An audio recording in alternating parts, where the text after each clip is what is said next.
Kung user ka ng Gluta-Melony Advanced White times 10 at ng Gluta-Melony 7-in-1, halika rito, may meeting tayo.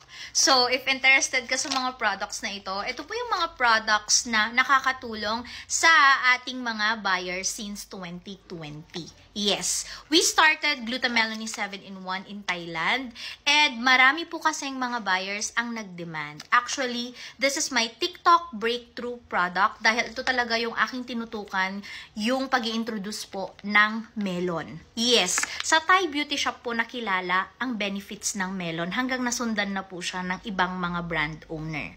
Gluta-Melony 7-in-1 contains melon, zinc, glutathione, and marami pa pong ibang actives. This is made in Thailand, 60 capsules, 500 mg na nakafocus po sa anti-aging, anti-acne, and good sleep. Hindi po ito nakakapag-promote ng whitening kasi 20 milligrams lang po siya. But I don't know, pumuputi po yung mga gumagamit neto. While si Gluta-Melony Advanced White times 10 naman po, nirelease ko po siya ng year 2021.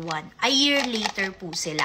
This is made in Japan. This is made in Thailand. This is FDA registered in the Philippines, but this one is FDA registered in Thailand only.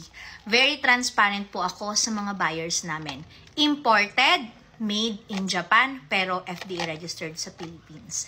Difference po nilang dalawa, ito po ay walang whitening masyado, but ito naman nakafocus po siya sa whitening while still giving you the melon powder with vitamin C and ginkgo biloba. So, yun yung difference nilang dalawa.